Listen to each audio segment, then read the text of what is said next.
اس وقت بیٹھ کے سوچ رہے ہوتے ہو, آپ کو پتہ ہی نہیں ہے کہ کل. دیکھو ایک مثال دیتا ہوں میں اس کی. آپ کی بیگم نے آپ سے کہا کہ ایک گھر بنانا ہے جی, اب آپ کے پاس پیسے آ گئے ہیں, اب ہم ایک بنگلہ بناتے ہیں اچھا سا. آپ نے بغیر پلاننگ کے نا مزدوروں کو لائے اور 4 دیواری پہلے کھڑی کر لی, پھر ایک کمرہ یہاں بنا لیا, ایک یہاں بنا لیا, جیسے جیسے سمجھ میں آ رہا ہے بناتے آپ بناتے چلے گئے. وہ نقشہ وقشہ نہیں بنایا پہلے آپ نے. بیگم سے محبت تھی, بیگم کے لیے بنایا. بیگم صاحبہ نے آ کے دیکھا, بولا یہ کیا کر دیا, واش روم ادھر بنا دیا جہاں کچن ہونا چاہیے تھا, اور واش روم کا سائز بڑا ہے, کچن کیا ہے چھوٹا ہے. یہاں ہوا کہاں سے آئے گی, میری اماں جب رہنے کے لیے آئیں گی تو وہ کہاں رہیں گی, ان کا کمرہ آپ نے ادھر بنا دیا. تو جس کی خوشی کے لیے بنا رہے ہو اس کو پسند آ ہی نہیں رہا ہوا. آپ کی تو پیسوں کی ایسی کی تیسی ہو گئی, کروڑوں روپے برباد ہو گئے آپ کے, بنیادیں کھودنی پڑیں گی دوبارہ. بہتر نہیں تھا کہ گھر بنانے سے پہلے آپ ایک نقشہ بنوا لیتے اور بیگم کو دکھا لیتے؟ یہ بہتر نہیں تھا؟ دیکھو انسان کی زندگی بھی ایک عمارت کی طرح ہے. آپ بغیر پلاننگ کے زندگی گزار رہے ہو نا, تو یہ ایسے ہی ہے جیسے بے تکی عمارت کھڑی ہو رہی ہے, گزرنے کے بعد آپ پلاننگ نہیں کرو گے. مثال کے طور پر ابھی آپ کو آپ کی پلاننگ, میں نے کیا کھانا ہے کیا نہیں کھانا, کھانے کے بعد پلاننگ کرو گے صبح ناشتہ کیا کرنا چاہیے تھا. بھائی آپ کو پتہ ہی نہیں ہے صبح میں نے کولڈ ڈرنک سے ناشتہ کرنا ہے, وہی پوری جو پی کے میں نے جو ہو نہیں گئے تھے یوں پہیا بن گئے تھے, آپ کو پتہ ہی نہیں ہے کہ میں نے صبح کیا کرنا ہے, تو آپ نے کھا لیا. اب کھانے کے بعد آپ کو خیال آیا کہ یار مجھے ناشتہ یہ کرنا چاہیے تھا. اب سوچنے کا فائدہ ہے؟ تو کام سے پہلے سوچا جاتا ہے. اگر کام سے پہلے نہیں سوچا, ناشتے سے پہلے نہیں سوچا کہ کیا کرنا ہے, تو پھر تجھے بھوک لگے گی, جو دو دل چاہے گا وہ کھاؤ گے نا, وہ سوچا تو ہے نہیں, پھر تو خواہشات پہ عمل کرو گے آپ.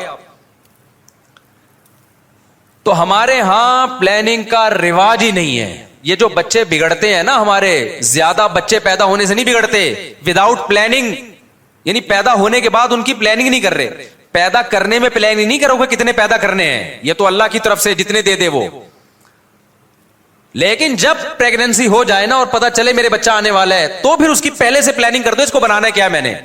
جیسے حضرت مریم کے جب حمل ٹھہرا, حضرت مریم کی ماں کے, تو انہوں نے پہلے سے پلاننگ کر لی کہ میرا بچہ پیدا ہوگا تو بیت المقدس کی خدمت کے لیے وقف کروں گی اس کو. فیملی پلاننگ والے کہہ رہے ہیں کہ بچے پیدا کرنے کی پلاننگ کرو, کتنے ہونے چاہیے, اس میں تو اللہ نے منع کیا ہے, یہ گاڈ گفٹڈ ہے. آپ پیدا ہونے کے بعد پلاننگ کرو. تو اگر پیدا ہونے کے بعد بھی پلاننگ نہیں کر رہے تو 2 بچے ہی عذاب جان بن جائیں گے آپ کے, اور اگر پیدا ہونے کے بعد پلاننگ کر رہے ہو تو 18 بھی پل جائیں گے انشاءاللہ اچھے طریقے سے. سمجھ میں نہیں آ رہی بات؟ لیکن میرے بھائی بچوں کی پلاننگ تو وہ کرے جو پہلے اپنی تو کرے, اپنی ہی پلاننگ نہیں ہے. اکثر میں نے لوگوں کو دیکھا ہے, سو کہتے ہیں ہم صبح روزہ رکھیں گے, پھر صبح جب اٹھتے ہیں نا کہتے ہیں ابے سحری کا تو کچھ پہلے سے انتظام ہے ہی نہیں, اب سوتی ہوئی بیگم کو اٹھاؤ پراٹھا بنانے کے لیے, بیگم لات مارے گی. روزہ تو رکھ رہا ہے بھائی, ٹینشن کس کو دے رہا ہے ہمیں. پھر فریج کھول کھول کے چھانک رہے ہوتے ہیں, کچھ مل جائے کھانے کو, کہہ رہے ہیں چلو رہنے دو. بھئی آپ نے کل روزہ رکھنا ہے تو سحری میں کیا کھانا ہے اس کی پلاننگ رات کو بولو پہلے کرنی پڑے گی. یار پہلے سے انتظام کر لو تاکہ بیگم اگر نہ اٹھے تو خود کچھ کھا لو, یہ پہلے سے کرنا پڑے گا نا آپ کو. اس دن کیا ہوا ہے میرے ساتھ, یہ ہوا میں نے ایک دن روزہ رکھا تو بھول گیا میں افطاری کیا کرنی ہے, گھر والوں کو بھی نہیں بتایا میں نے. تو وہی ہوا جب افطاری کا ٹائم تھا مجھے یاد آیا بھائی افطاری, میں نے گھر میں بتایا بھی نہیں کہ روزہ ہے میرا, کہیں روزہ رکھ کے چلا گیا تھا مدرسے, گھر والوں کو نہیں پتا چلا. اب کیا ہوا ہے کہ جی وہ سمجھ میں نہیں آ رہا, نتیجہ کھانے کا دل تو چاہ رہا ہے نا, تو بازار سے چاٹ منگوائی, پتہ نہیں کیا ڈالا ہوا تھا اس اللہ کے بندے نے. اس چاٹ کے کھانے کے بعد 1 ہفتہ میں بیمار پڑا رہا ہوں, نزلہ کھانسی, وہ پتہ نہیں کیا تھا اس میں, اور پھر وہ جم گیا سر میں, پھر خون نکلنا شروع ہو گیا. میں پچھلا ہفتہ میرا اسی ٹینشن میں گزرا ہے. پلاننگ کے بغیر کھانے کی ایک اللہ نے مجھے چپت لگائی کہ آئندہ یہ حماقت, کیونکہ بھوک تو لگ رہی ہے نا افطاری میں, یہ تو نہیں کہ بیگم اب آپ ایسا کرو کہ یہ پکا دو, پکنے میں تو گھنٹہ لگے گا بھائی. اب تو اب چاٹ کے ہم شوقین ہیں, ہم گھر کی چاٹ ایک الگ ہوتی ہے, بازار کی الگ ہوتی ہے. تو وہ کھاتے ہی میرا گلا خراب ہونا شروع ہو گیا. تو یہ میں نے ایک اپنے کہانیاں قصے سنانے کے لیے نہیں میں یہاں بیٹھا, آپ کو ایک مثال دے رہا ہوں میں ہمارا جب ایک چیز بغیر پلاننگ کے آپ کو نقصان پہنچاتی ہے تو صبح سے لے کے شام تک، شام سے لے کے صبح تک جس بندے کی لائف وداؤٹ پلاننگ گزرے گی وہ تو جہنم میں ہی جائے گا میرے بھائی. وہ جنت کے خواب دیکھنا چھوڑ دے, اس کے لیے دنیا بھی جہنم بنے گی اور آخرت بھی جہنم بنے گی.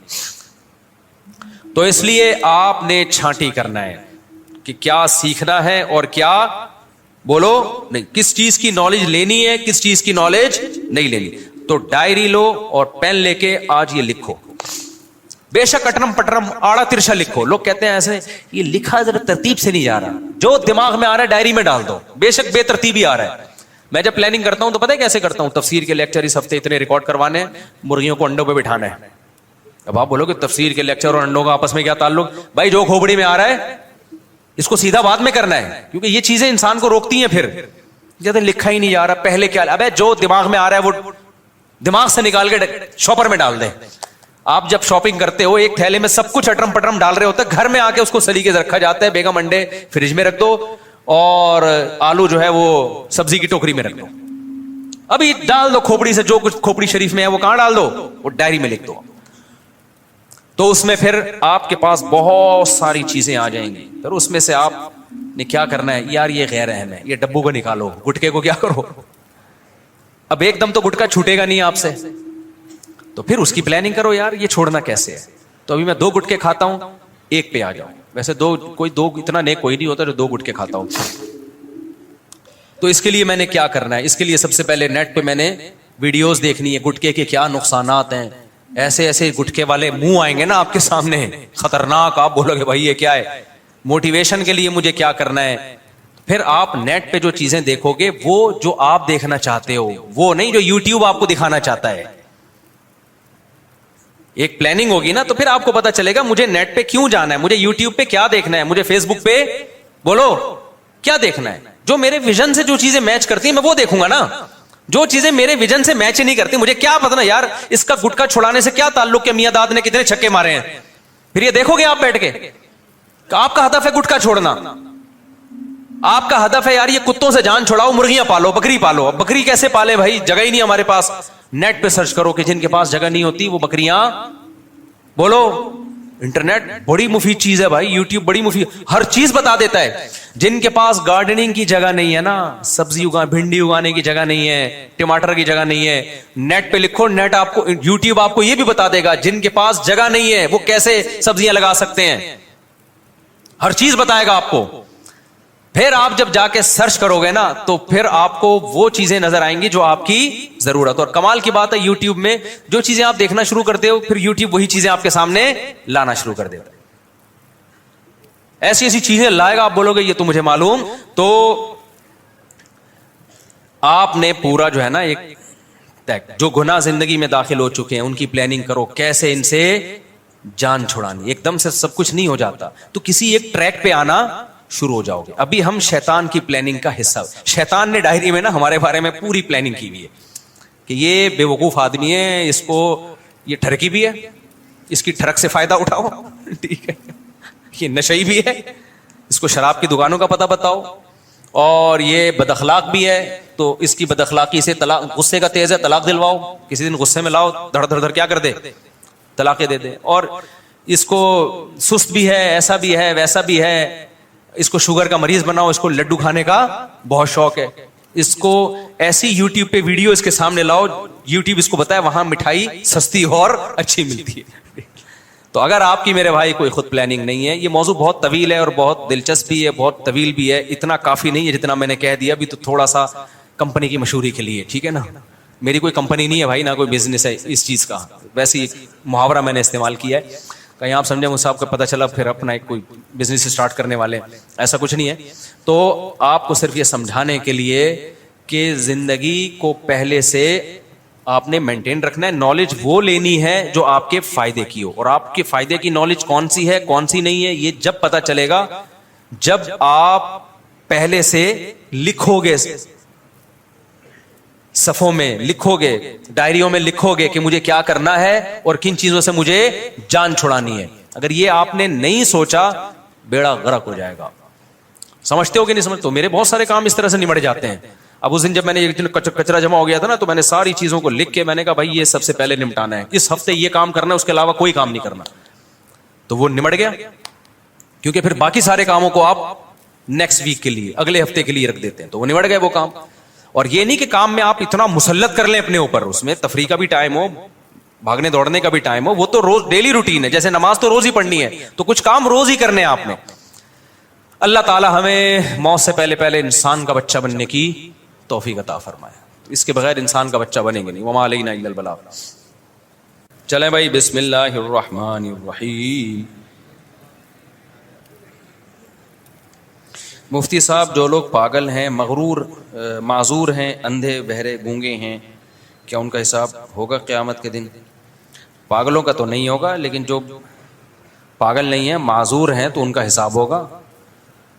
چاہے اندھے ہوں, بہرے ہوں, گونگے ہوں, جتنی اللہ نے ان کو سمجھ دی اس حساب سے سوال ہوگا نا. جب پاگل تو بیچارہ پاگل ہوتا ہے, وہ مکلف نہیں ہے. اگر کوئی شخص قیامت کا انکار کرے, یا قرآن کے کسی حکم کا, یا قبر کے عذاب کا, جنت جہنم فرشتے کا, تو کیا کافر ہوگا؟ جی کافر ہوگا.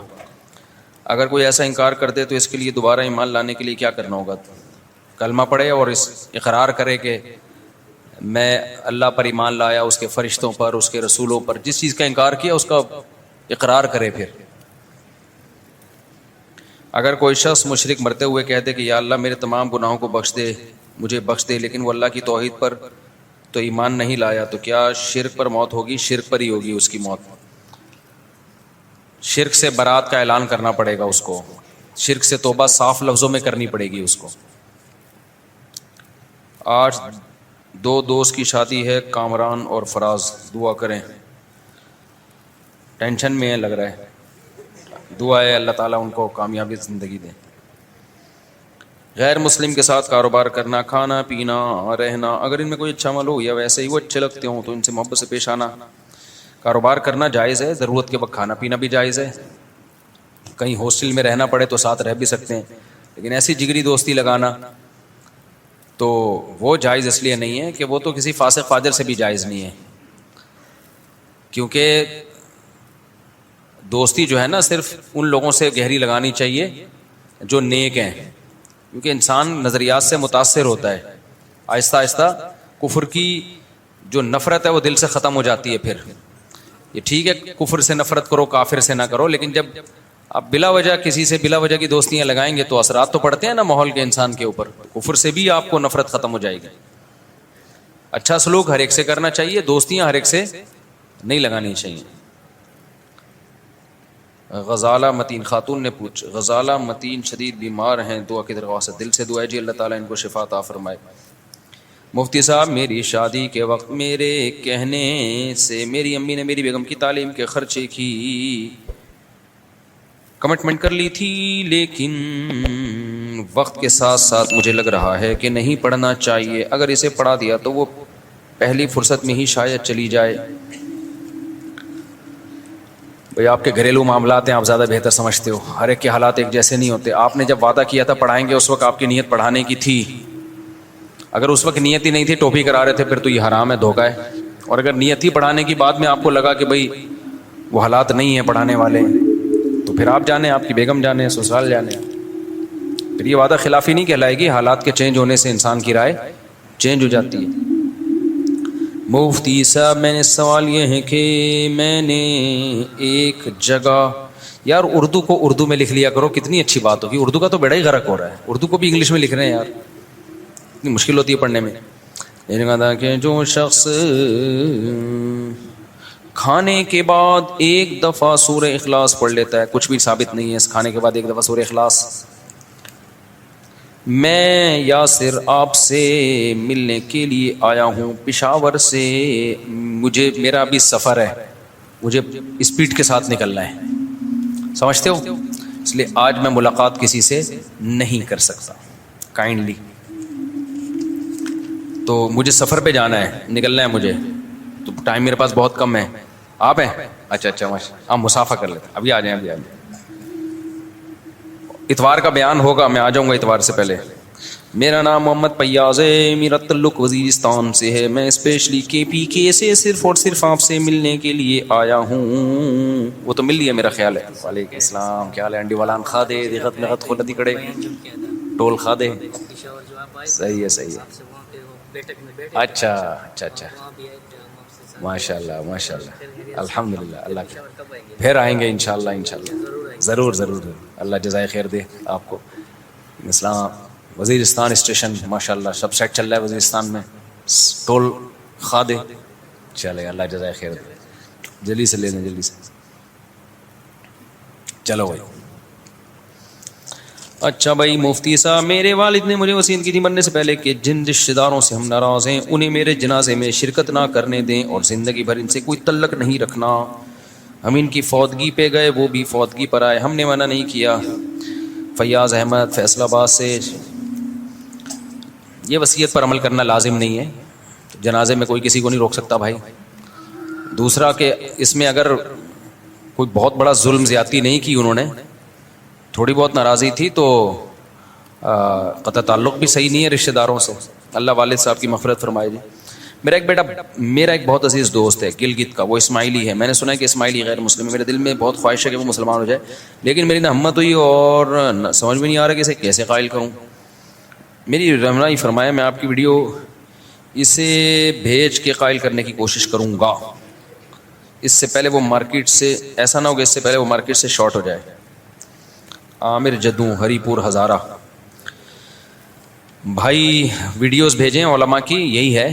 خود سے کسی کو جب آپ کہتے ہو نا تو اگلا ضد میں آ جاتا ہے. ایسے ڈائریکٹ کسی کو تبلیغ نہیں کرنی چاہیے, ضد میں آ جاتا ہے آدمی. بیانات بھیجیں علماء کے. بہت سے اسماعیلی مسلمان ہو چکے ہیں, ان سے دوستی کرا دیں. اچھا بھائی جلدی جلدی. قلم اور ڈائری سے کیسے پلاننگ کریں اگر کوئی ہدف بناتا ہے؟ مثال کے طور پر ہدف یہ بنایا کہ گاڑی لینی ہے. ابے ہدف تم ہی غلط بنا رہے ہو, گاڑی لینی ہے میں نے, یہ کوئی ہدف ہے؟ یہ پلاننگ کرنی ہے تو رہنے دو بھائی, ڈائری وائری خام خام میں ضائع ہوگی. آپ یہ پلاننگ کرو کہ میں نے کیسے اسٹیبل ہونا ہے, اپنے پاؤں پہ کیسے کھڑے ہونا ہے. اس کے بعد پھر آدمی سوچتا ہے جب پیسے آتے ہیں تو کیا کروں, گاڑی خریدوں یا رکشا خریدوں, کیا خریدوں میں. پہلے سے ہی گاڑی کو پلاننگ کا حصہ بناؤ گے, یہ تو بے وقوفوں والی پلاننگ ہو گئی. نہیں بات تو نہ ہوئی ہے. تو اصل جو پلاننگ کرنی ہے, اور گاڑی کیوں لے رہے ہو آج کل؟ اگر پیسہ ہے تو ٹیکسی سستی پڑتی ہے, پیسہ نہیں ہے تو گاڑی کہاں سے لے رہے ہو پھر, سمجھ رہے ہو؟ تو پہلے تو یہ پلاننگ بناؤ گاڑی لے کیوں رہا ہوں میں. مجھے تو ضرورت تھی گارڈ کے لیے, گارڈوں کو میں کہاں موٹر سائیکل پہ بٹھا کے لے جاتا. یا ویسے بھی آدمی کو اچھا ہوتا ہے, ذرا کپڑے میلے ویلے نہیں ہوتے, بائکوں میں گرنے مرنے کا خطرہ بہت ہوتا ہے.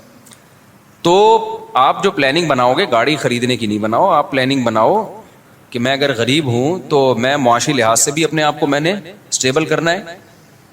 اور وہ تو پلاننگ کا لازمی حصہ ہے نا. ہر آدمی کو چاہیے نا کہ وہ کوشش کرے کہ بھائی میں میرے مالی حالات زیادہ اچھے ہو جائیں. اس کو مسلط نہیں کر لینا سر کے اوپر, لیکن پلاننگ تو کرنی چاہیے. معاشی حالات آپ کے اچھے حالات ہوں گے تو ملک کے اچھے ہوں گے, ملک کے ہوں گے اسلام کے حالات, مسلمانوں کے حالات اچھے ہوں گے. تو یہ تو پلاننگ کا حصہ ہے. جب معاشی حالات اچھے ہو جائیں گے تو پھر گاڑی واڑی تو آ ہی جاتی ہے خود بخود ہی. ابھی پلاننگ کر کے نہ جو پیسہ کمانے میں ٹائم لگانا تھا وہ گاڑی کی پلاننگ میں لگا دو گے ٹائم.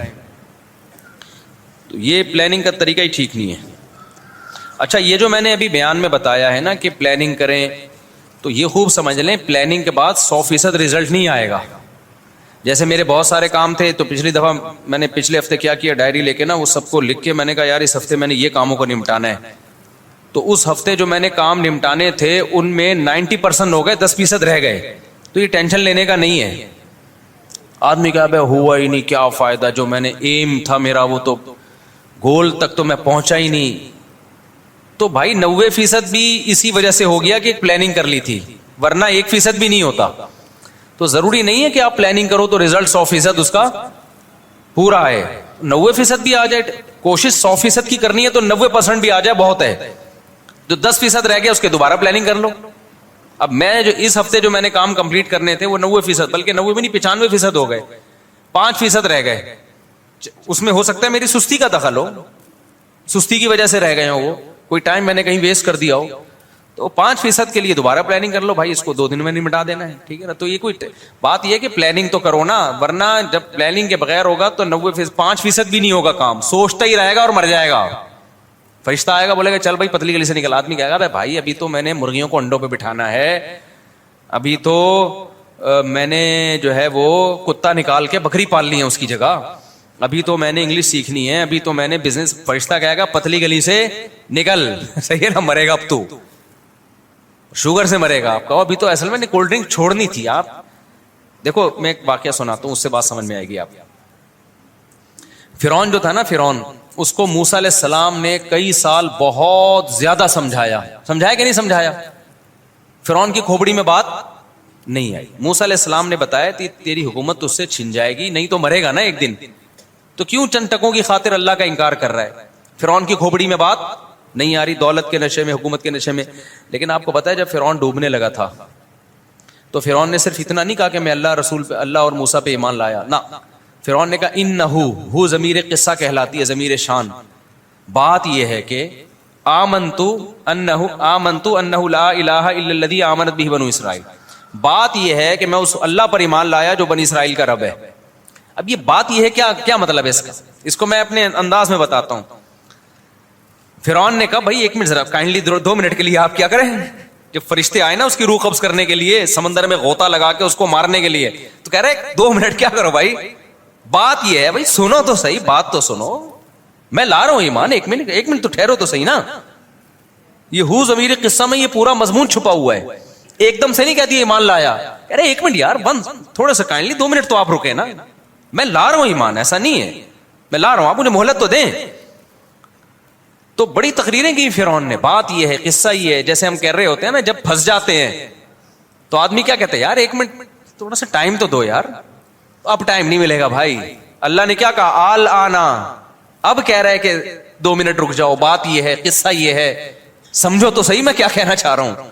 میں بھی اسی خدا کو مانتا ہوں جو موسیٰ کا خدا ہے, لیکن 1 منٹ بات تو سنو نا, سمجھ میں آ رہی ہے. اللہ نے کیا کہا, آل آنا, اب نہیں ہوتا بھائی. تو میرے بھائی ہر چیز کا کیا ہوتا ہے, ایک ٹائم ہوتا ہے, اس سے پہلے سدھر جاؤ تو ٹھیک ہے, نہیں سدھرے تو پھر ٹائم نکل گیا.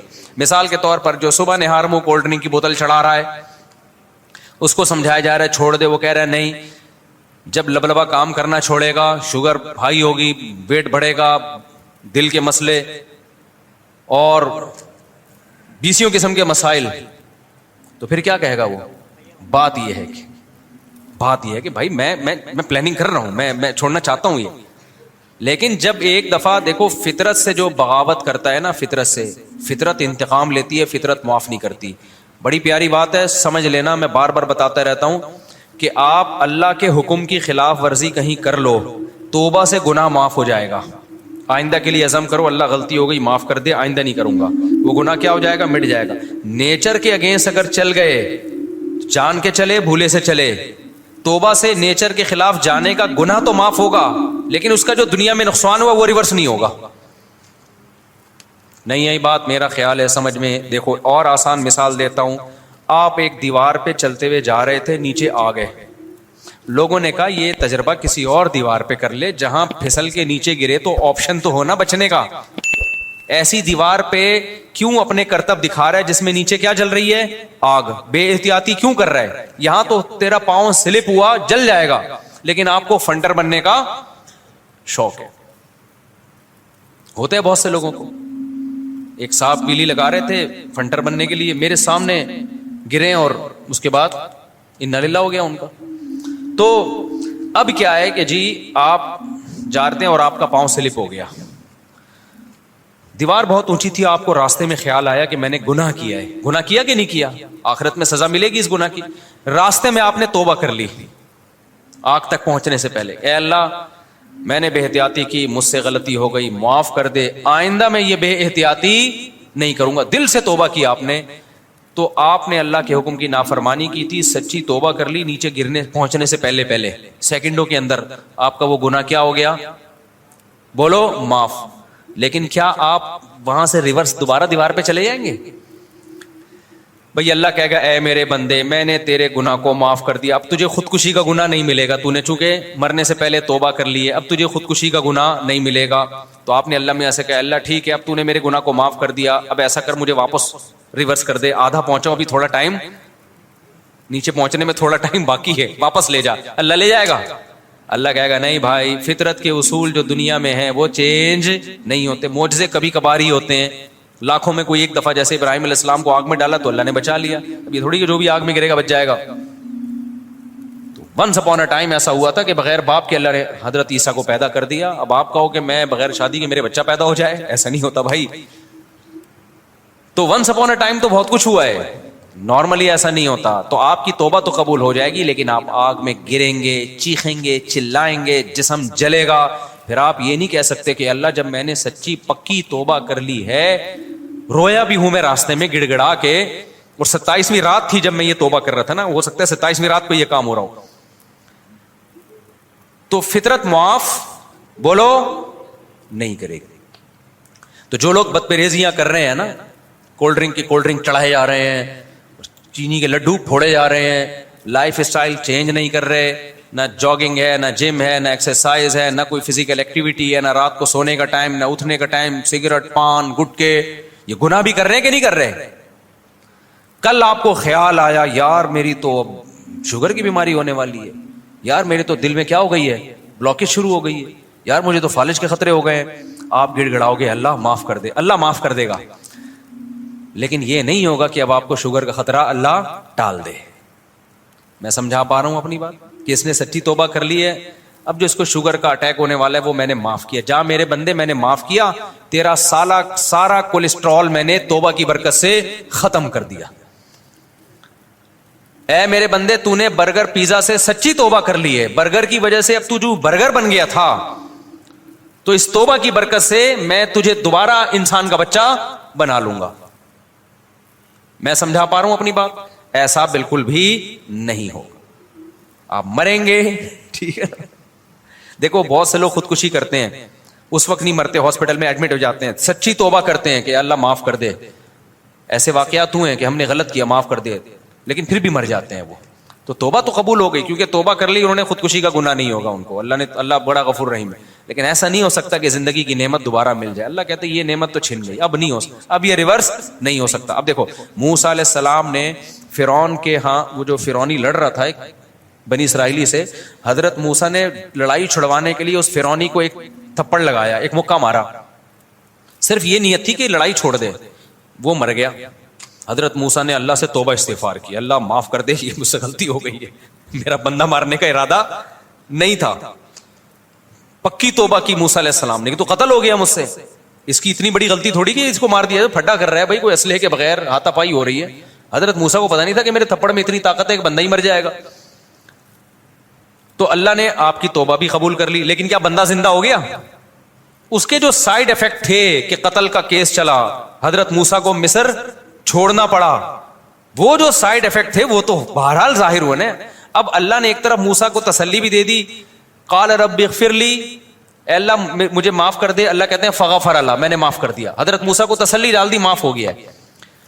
آگے اگلے دن رپورٹ آئی ہے, بھائی آپ کو تو حکومت کے بندے تلاش کر رہے ہیں, آپ کو تو قتل کیا جائے گا, آپ نے بندہ مارا ہے ریاست میں, آپ کو تو قتل کیا جائے گا. حضرت موسیٰ کتنی ٹینشن میں آ گئے, مصر چھوڑنا پڑا, پریشان تھے, جاؤں کہاں پہ میں. اب موسیٰ علیہ السلام یہ اللہ سے شکایت نہیں کی کہ اللہ تو نے تو میرا گناہ معاف کر دی ہے, میری غلطی جو ہی معاف کر دی ہے, تو پھر یہ ٹینشن کس بات کی, صحیح طرح معاف کر رہے ہیں تو معاف کر بھائی, یہ کیا بات ہے. ابے سمجھ میں آ رہا ہے کہ نہیں آ رہا ہے؟ اللہ ذرا معاف کرنا تو پھر صحیح طرح سے معاف کرنا. ٹینشنیں تو آنا شروع ہو گئی, اب مجھے یہاں سے نکلنا بھی ہے, میں کہاں جاؤں, نہ روزگار ہے میرے پاس, نہ کوئی سواری ہے میرے پاس, تو راستے کا بھی نہیں پتا. کس قدر ٹینشن میں, وہاں جا کے 10 سال پھر بکریاں چرا کے گزارا کیا موسیٰ علیہ السلام نے. تو پھر جب آئے ہیں, نبوت ملی ہے, فرعون کے پاس جاؤ, تو موسیٰ علیہ السلام کو یہی خطرہ تھا وہ تو مجھے قتل کر دے گا. مسلسل ٹینشنیں تھیں کہ نہیں تھیں؟ وجہ اس کی یہ کہ دنیا دارالاسباب ہے, یہاں کوئی سبب نقصان کا آپ جان کر اختیار کریں یا بھولے سے کریں, اس کا رزلٹ 100% نکلے گا. تو یاد رکھو, اگر آپ نے لائف اسٹائل چینج نہیں کیا, رات کو پوستیوں کی طرح 4 بجے جا کے سوئے اور 1 بجے جا کے آپ اٹھ رہے ہیں, پوستیوں کی طرح 2 بجے ناشتہ ہو رہا ہے آپ کا, پھر ناشتے میں بھی پھوڑے جا رہے ہیں پراٹھے بھی, اور وہ جو پوریاں اور حلوے اور مانڈے, اور اس کے بعد رات کو 2:30 بجے آپ برگر کھا کے سو رہے ہیں. تو آپ کو ایک دن احساس ہو گیا, لیکن احساس 25 سال کے بعد جا کے آپ کو احساس ہوا. تو آپ 27ویں رات میں اللہ کے سامنے گڑ گڑا رہے ہو, تو اللہ یہ گناہ معاف کر دے گا جو آپ نے صحت کا بیڑا غرق کیا ہے. لیکن ایسا نہیں ہوگا 27ویں رات کی برکت سے آپ کے جو کولیسٹرول 600 تک پہنچا ہوا تھا وہ رات کو توبہ کی برکت سے دوبارہ 200 پہ آ جائے. اللہ کہے گا اب تو مرے گا. ٹھیک ہے, میں نے موسیٰ کی توبہ قبول کر کے بندہ زندہ نہیں کیا, تو کس کھیت کی مولی ہے؟ موسیٰ تو کلیم اللہ تھے. چھوڑو یار, جیسے چل رہے ویسے چلتے رہو. تو میں ان سے آپ کو یہ بتا رہا ہوں کہ ابھی انسان کے بچے بن جاؤ, آپ کے پاس زیادہ ٹائم ہے نہیں. فطرت انتقام لیتی ہے, بہت زور زور سے تھپیڑے مارتی ہے ایسا اور اس میں نیک برے سب برابر ہیں. فطرت کسی کو معاف نہیں کرتی ہے, تہجد گزار ہے, مولوی ہے, بزرگ ہے, عالم ہے, کیا ہے. تو اس لیے ہم فطرت سے بغاوت کر رہے ہیں یار, ہم پاگل ہیں یار. تو اس سے بڑا پاگل دنیا میں کون ہوگا جو نیچر سے بغاوت کر رہے ہیں؟ نہ کوئی پلاننگ کر رہے ہو, نہ کھانے کی پلاننگ ہے, نہ اپنی برائیوں کو چھڑوانے کی پلاننگ ہے, نہ جو ہے آپ کے اندر کوئی گناہ کی لت پڑ گئی ہے اس کو چھوڑنے کی کوئی پلاننگ نہیں ہے. تو پھر تو مرے ہوگے ایک دن, پھر رگڑتے رہو گے ایڑیاں. توبہ, اللہ گناہ, ایک تو پہلی بات جو گناہوں میں مست ہو جاتے ہیں توبہ کی توفیق بھی نہیں ملتی ان کو. پہلا نقصان یہ, توبہ کر بھی لوگے تو وہ جو نقصان ہو گیا اس کی تلافی نہیں ہوگی, اس کی تلافی نہیں ہو سکتی وہ. یہ بڑے مسائل ہیں. اس لیے انسان کے بچے ہم سب کو پہلے ہی بن جانا چاہیے. ماں باپ کو حج کروانا ضروری ہے یا ایک مالی خدمت کرنا, ان کی مالی خدمت زیادہ ضروری ہے؟ اگر ان کو مالی خدمت کی ضرورت ہے حج سے زیادہ علاج کے لیے, اور کوئی مناسب گھر چاہیے جہاں وہ سکون سے زندگی گزار سکیں, تو پھر حج پہ ان چیزوں کو ترجیح دینی چاہیے. حج کرا دیا, اس کے بعد کھانے کو روٹی ہے نہیں ان کے پاس, علاج کے پیسے نہیں ہیں, وہ یہ فطرت سے بغاوت ہو جائے گی نا. کیسے حج کروائیں؟ پلاننگ کریں. اگر پیسہ جمع نہیں ہو رہا, پلاننگ اس چیز کی کیا کرو, میں پہلے بتا رہا ہوں جن چیزوں میں پیسہ خرچ ہوتا ہے نا, تو پہلے پیسہ کمانے کی پلاننگ کیا, وہ ڈائریکٹ حج کی نہیں کر لیا کرو. مثال کے طور پر آپ نے حج کی پلاننگ کر لی, پیسہ ہے نہیں آپ کے پاس, پھر آپ نے اس میں کہا اتنے پیسے کماؤں گا, 10-15 لاکھ کما لیے, تو 10-15 لاکھ کما کے آپ ایک دم حج پہ لگا دیے, تو آپ کی تو پھر ساری زندگی مسائل میں گری رہے گی. تو پہلے آپ اسٹیبل ہو جاؤ, اس کے بعد پھر آپ نے یہ کہنا ہے کرنا ہے کہ اب میں نے حج کرانا ہے یا گاڑی خریدنی ہے یا کیا, اس کے بعد آپ صحیح فیصلہ کر پاؤ گے. آپ سمجھتے ہو کہ نہیں سمجھتے؟ ہاں, جس کے پاس پیسہ ہے وہ حج کی پلاننگ کرے, پیسہ نہیں ہے تو پہلے پیسے کی پلاننگ کرو, اس کے بعد پھر آپ فیصلہ کر پاؤ گے کہ حج زیادہ امپورٹنٹ ہے یا گھر زیادہ امپورٹنٹ ہے یا صحت زیادہ امپورٹنٹ ہے یا اس پیسے کو کاروبار میں لگانا زیادہ امپورٹنٹ ہے. اگر حج فرض ہو جائے پھر تو فرض ہی پہلے ادا کرنا ہے, فرض نہ ہو تو اس کی بات کر رہا ہوں میں, اور اگر پیسہ ہے پھر حج کی پلاننگ کرو. اور واقعہ ایک ڈاکٹر صاحب نے سنایا, کہہ رہے ایک شوگر کا پیشنٹ تھا, اس کو ہم نے منع کیا کہ نہیں چینی کھانا, تو ایک کوئی صاحب آئے, انہوں نے اس کے سامنے شربت کا گلاس رکھا, بہت خطرناک پیشنٹ تھا, وہ بہت اصرار کیا, وہ نمازی بھائی تھے, بہت اصرار کیا بھائی یہ پی لو یہ پی لو, وہ کہہ رہے نہیں نہیں نہیں مجھے شوگر ہے. جب انہوں نے زیادہ اصرار کیا نا اور کہا اللہ نے چاہا کچھ نہیں ہوگا انشاءاللہ, اللہ نے چاہا تو کچھ نہیں ہوگا. دیکھو صحابہ کرام کا اللہ پہ توکل تھا, انہوں نے دریا میں گھوڑے دوڑا دیے, انہوں نے, یہ بہت اہم واقعہ ہے, اس کو بڑا سبق ملے گا اس سے انشاءاللہ آپ کو, خاص طور پہ دینداروں کے لیے سمجھنے کی چیز ہے. واقعہ ہے نا, ایک علامہ اقبال کا شعر بھی ہے اس پہ کہ دشت و دشت دریا بھی نہ چھوڑے ہم نے, کہ ہم نے تو صرف صحراؤں میں نہیں, ہم نے تو دریاؤں میں بھی, کرامت کے طور پر نا گھوڑے دریا میں چلا دیے تھے صحابہ نے. تو ان صاحب نے کہا, داڑھی بھی تھی نمازی بھی, انہوں نے کہا دیکھو صحابہ نے اللہ پہ توکل تھا, دریا میں گھوڑے چلا دیے انہوں نے. تو سامنے شکر ہے کوئی عقل مند بیٹھا ہوا تھا جس کو وہ کھلا رہے تھے نا پورا چینی کا شربت, اس نے کہا دیکھو اگر وہاں پل ہوتا نا پھر اللہ دریا میں گھوڑے نہیں تھے, وہ ڈوبنا تھا انہوں نے, وہاں تو پل نہیں تھا اور مجبوری تھی جانا, صحیح ہے نا, پل ہوتا پھر صحابہ دریا میں چلاتے, پھر سوال ہی پیدا نہیں ہوتا کہ دریا میں گھوڑے چلتے. اللہ کہتا ہے پل ہے تو جاؤ نا, یا پل بنانے کا ٹائم ہوتا تو بھی نہیں. جبکہ ہمیں داؤد علیہ السلام, سلیمان علیہ السلام کے واقعات میں کیا ملتا ہے, اللہ نے سلیمان علیہ السلام کو جب دنیا کا حکمران بنایا ہے تو اللہ نے اسباب اور وسائل بھی دیے تھے ان کو. وہ اسباب کیا تھے؟ لوہا ان کے ہاتھ میں پگھلا دیا اللہ تعالیٰ نے. داؤد علیہ السلام کو حکم دیا زرہیں بناؤ, زرہیں. اللہ کہہ دیتا کہ اے داؤد تو زمین پر حکومت کرے گا, لڑائی کرے گا, زرہیں بنانے کی ضرورت نہیں ہے. آیت الکرسی پڑھ کے ہر مجاہد پہ پھونک لگائی, دم کیا, دشمن کی تلوار چلے گی نہیں. یہی چل رہا ہے نا آج کل, داماد انسان کا بچہ نہیں بن رہا, آیت الکرسی پڑھ کے پھونکو اور اس کو جو ہے وہ تعویذ کرا دو تو ٹھیک ہو جائے گا. پوری 10 سال دامادوں کے ٹھیک کرنے میں بیٹیوں کی زندگیاں تباہ کر دی. قرآن کیا کہتا ہے؟ ان خفتم اللہ یقیما حدود اللہ, حدود اللہ پہ قائم نہیں رہ سکتے بھائی, خلا لینے کی کوشش کرو اس پاگل سے. 2-3 موقع دے دیے ٹھیک ہونے کے, ہو گیا ٹھیک ہے, نہیں تو اگر برائی اس قابل ہے کہ برداشت کے قابل ہے تو برداشت کرو. بلا وجہ گھر نہیں توڑنا چاہیے, بالکل برداشت کے قابل نہیں ہے, جان چھڑاؤ بھائی اس آدمی سے. نہ میں نہ جانتا ہوں نا ایسے لوگوں کو, 30 سال ہو گئے کہ نہیں جی اللہ کے ہاتھ میں دل ہیں, اللہ جب چاہے گا میرے داماد کا دل چینج کر دے گا. اس امید پہ 30 سال گزار دیے اور بیٹی پاگل ہو گئی. میں نے کہا 30 سال کے بعد آپ آ رہے ہو کہ خلا لینا ہے؟ کہہ رہے ہیں بھائی وہ اللہ کے ہاتھ میں دل ہے. تو میں نے کہا اللہ کے ہاتھ میں ہے لیکن اللہ نے کہا کہ میں گھماؤں گا. ہم کب کہہ رہے ہیں کہ اللہ کے ہاتھ میں نہیں ہے؟ اگر ہمیں پتا ہوتا کہ اگلے سال اللہ آپ کے داماد کو ٹھیک کر دیتا, میں کہتا چلو 1 سال اور انتظار کر لو. اللہ کے ہاتھ میں ہے لیکن گھمائے گا کہ نہیں گھمائے گا یہ اللہ نے نہیں بتایا, بلکہ اللہ نے جو بتایا ہے انک لا تہدی من احببت, آپ اس کو ہدایت نہیں دے سکتے جس سے آپ محبت کرتے ہو. یہ تو حضرت ابو طالب کے بارے میں نازل ہوئی ہے کہ نبی کے چچا ایمان نہیں لائے تو نبی غمزدہ تھے. اللہ نے فرمایا کہ آپ جس سے محبت ہے ہدایت نہیں ملے گی, اس کو ملے گی جس کو اللہ چاہے گا. اور چاہے گا کس کو؟ جو خود چاہے گا. یہ بھی قرآن کہتا ہے جو خود چاہے گا اسی کو ملے گی, جو خود نہیں چاہے گا تو بھائی چاہے نبی کا چچا بھی ہو نہیں ملے گی. تو میں نے کہا بھائی نبی کے چچا کو نہیں ملی ہدایت, آپ کے داماد آپ کے نبی سے بھی آگے ہو, تو ہم تو گراؤنڈ ریئلٹی کو دیکھ کر فیصلہ کریں گے. 1 سال بہت ہوتا ہے کسی کو تجربے میں. اب انسان کا بچہ نہیں بن رہا, نہ نان نفقہ دے رہا ہے, وہ بے تحاشا مارتا پیٹتا ہے, ٹارچر ذہنی کر کے اس کو بیچاری کی زندگی بیڑا غرق ہو گیا اس. میں نے کہا خود ہی مر جائے گا, تھوڑے دنوں میں خلا کے تکلف کی ضرورت کیا ہے, طلاق لینے کی کیا ضرورت ہے اس سے. اسلام جو ہے نا وہ دقیانوسی نہیں سکھاتا میرے بھائی. مسلمانوں نے ایسے ہی نہیں دنیا پہ حکومتیں کر لی ہیں. داؤد علیہ السلام کو اللہ نے, داؤد علیہ السلام قرآن کہتا ہے نا پوری دنیا پہ داؤد علیہ السلام نے, پوری دنیا نہ بھی ہو دنیا کے ایک بہت بڑے حصے پر جو حکومت کی ہے, تو قرآن کیا بتاتا ہے کیسے کی حکومت, کیسے کی حکومت, پھونکے لگا لگا کے کی.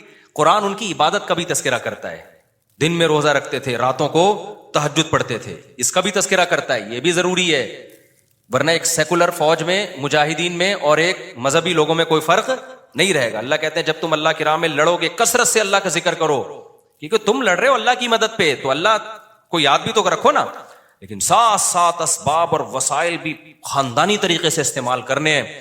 تو اللہ نے داؤد علیہ السلام کو کیا کہا؟ زرہیں بنائے لوہے کی. اور کیسے کہا؟ یہ بھی نہیں کہا کہ بنا دیں بس, باقی میں خود ہی جوڑ دوں گا. قدر فی السرد, ان کی لڑیاں جوڑنے میں بھی اندازوں سے جوڑیں کہ کیسے اس اندازے کا مطلب کیا ہے.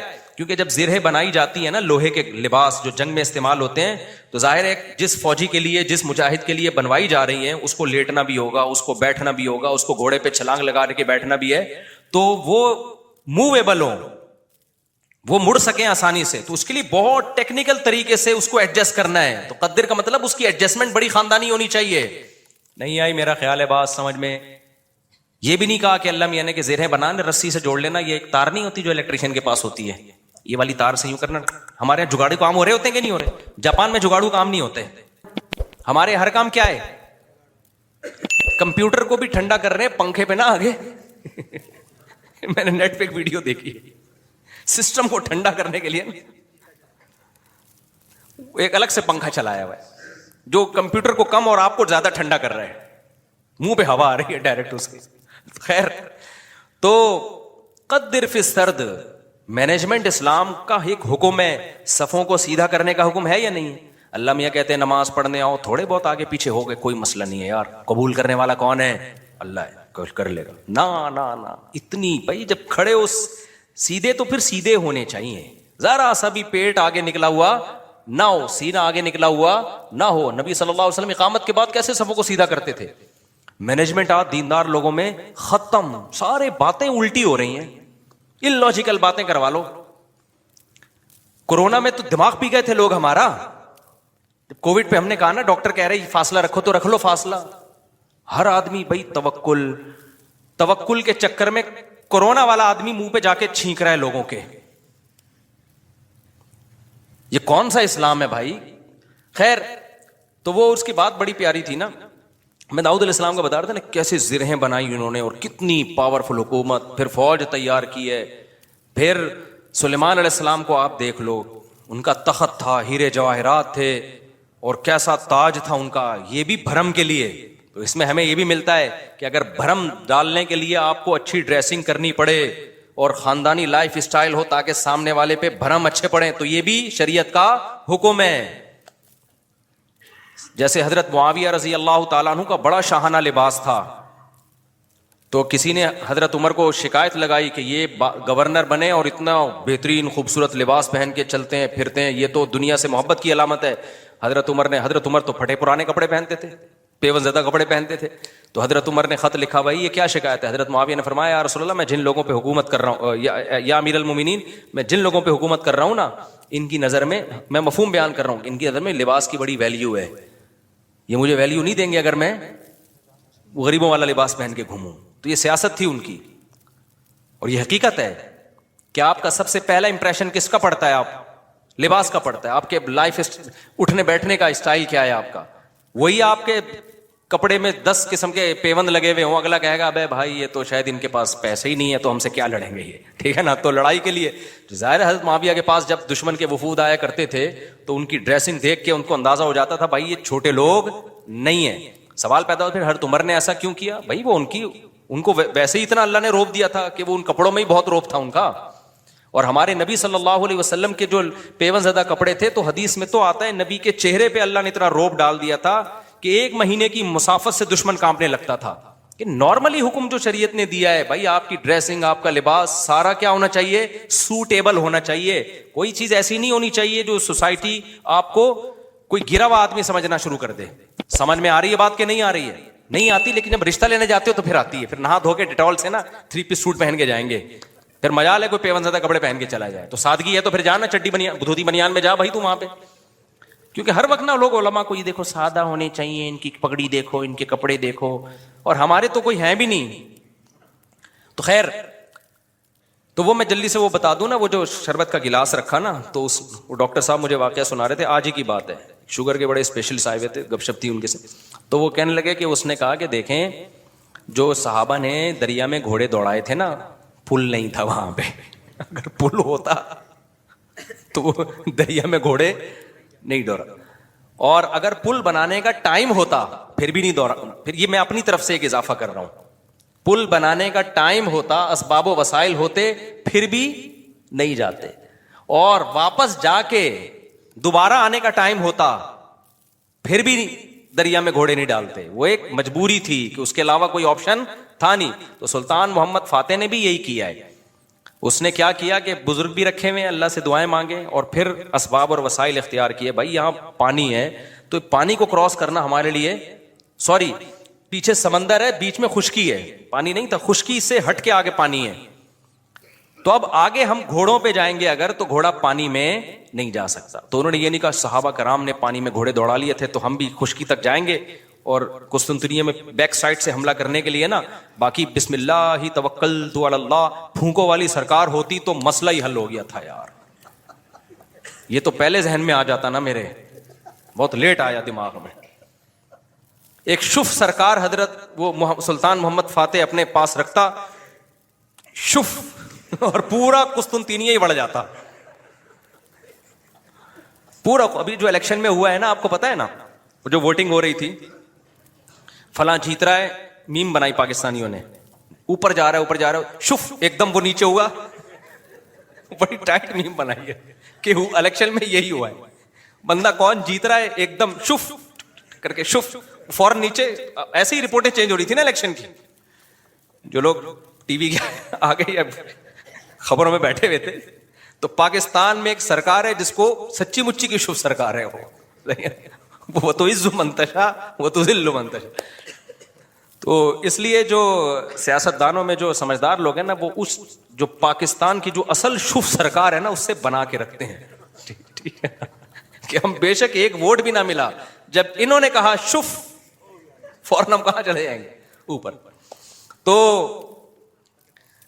اچھا خیر, سمجھ گئے نا کون سی سرکار ہے. ایک تو یہ سرکار ہے, جو ایک اور سرکار ہے جو اصل شف سرکار ہے, وہ بڑی پاورفل سرکار ہے. وہ اس کا شف اصل شف ہے, اس کو ہم مانتے ہیں کہ یار وہ جب شف کرے نا, وہ یہ تو ڈرامہ کر رہے ہیں نا, ڈرامہ کر رہے ہیں.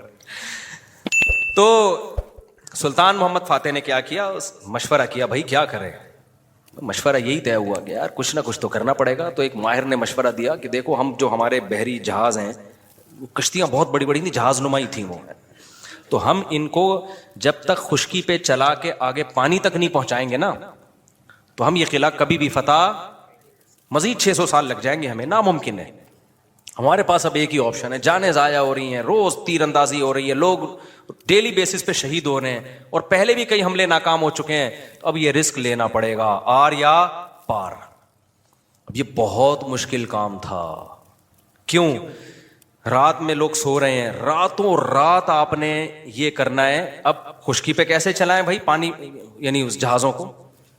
تو اس کا طریقہ یہ ہے کہ جتنے جانور ہیں نا, اونٹ, گائے, دمبے, سب ذبح کر دو اور سب کی چربی کو پگھلا کے زمین پہ ڈال دو. اور یہ صبح صادق سے پہلے پہلے کام کیا ہو جانا چاہیے, ختم. اور اس کے بعد یہ کشتیاں رکھ کے نا, لکڑیاں رکھ کے ان کو دھکے دیں گے, کیونکہ ورنہ کون لے جا سکتا ہے, کیونکہ اگر دھکے دے دے کے تو ناممکن ہے نا خشکی پہ آپ کسی ایک چھوٹی سی لانچ کو دھکا دینے کی کوشش کرو, کوئی بھی نہیں دے سکتا. تو ہوگا یہ, اور دیں گے بھی اتنا ٹائم لگ جائے گا کہ دشمن تو دیکھ لے گا بھائی یہ لوگ تو یہاں سے آئے, تو راتوں رات یہ کام کرنا ہے. کتنا بڑا یہ گوروں نے ہسٹری میں لکھا ہے کہ ایسا کام کیا ہے جس کا تصور نہیں تھا. اتنی محنت خرچ ہوئی ہے اس کے اوپر. کیا موٹی موٹی توند اور موٹے موٹے پیٹ ہوتے اگر اس وقت مسلمانوں کے, اور صبح و شام بریانی اور قورمے کے ڈھکن کھل رہے ہوتے, اور تیجے کے نام پہ, 40ویں کے نام پہ, شب برات کے نام پہ یہ سب چیزیں کھا رہے ہوتے, تو یہ کر لیتے؟ بولتے کیوں نہیں؟ میں بار بار کہتا ہوں کسی بڑے پیٹ والے کا مذاق اڑانا مقصد نہیں ہے. کچھ لوگوں کا نیچرلی پیٹ بڑا ہوا ہوتا ہے, وہ تو قدرت کی طرف سے, وہ صحابہ میں بھی تھا, بڑے بڑے بزرگوں میں تھا. لیکن یہ جو کھا کھا کے توندیں نکل رہی ہیں نا, زیادہ کھا کھا کے, یہ بہت برا عمل ہے. نبی صلی اللہ علیہ وسلم کی بخاری کی حدیث ہے, اس امت میں سب سے پہلی جو برائی آئے گی نا, جھوٹ اور بڑے پیٹ, موٹاپا. یہ حدیث ہے صحیح. تو قدرتی طور پر کسی کا پیٹ بڑا ہے تو ایک الگ بات ہے. تو اب انہوں نے کیا کیا, فوراً وہ ساری جانوروں کو رات کو, بھائی اب یہ اس کے علاوہ کوئی آپشن ہمارے پاس نہیں. پھر اللہ سے دعائیں بھی مانگ رہے ہیں, دعائیں بھی مانگ رہے ہیں کہ اللہ ہمارے بس میں جو تھا ہم نے کر دیا. تو وہ پگھلا کے پورا فرش بنایا راتوں رات. جو عیسائیوں کی اسٹیٹ تھی ان کے تصور بھی نہیں تھا کہ یار کوئی کسی کا دماغ یہاں بھی جا سکتا ہے, کسی کا دماغ یہاں بھی جا. کتنی محنت کی ہوگی انہوں نے. اس وقت کاش ویڈیو کیمرے ہوتے نا, وہ فلما لیتے یہ ساری چیزیں. پھر وہ راتوں رات کشتیاں لے جا کے نا اس پہ سب کو پار کیا, پانی میں اتار دیا. صبح صادق سے پہلے وہ بہت بڑی فوج مجاہدین کی وہ پیچھے سمندری جہازوں پہ سوار ہو چکی تھی. صبح صادق سے پہلے یہ کام ہو چکا تھا. اور پھر بیک سائڈ سے نا پانی پہ اترے وہ لوگ, اور پھر انہوں نے حملہ کیا. وہ عیسائیوں کو تو انہوں نے تو آگے دیکھ رہے ہیں نا, وہ ان کو کیا پتا پیچھے سے بھی کوئی حملہ کر سکتا ہے. ادھر سے انہوں نے تیر اندازی کی ہے, ادھر سے پیچھے سے حملہ کیا. وہ تو حیران ہو گئے, یار یہ بندے آئے کہاں سے ہیں یہ لوگ, بیچ میں تو خشکی ہے, اس میں تو جہاز آ ہی نہیں سکتا. یہ اسٹرگل اور یہ محنت کرنی پڑتی ہے بھائی, پھر قومیں بنتی.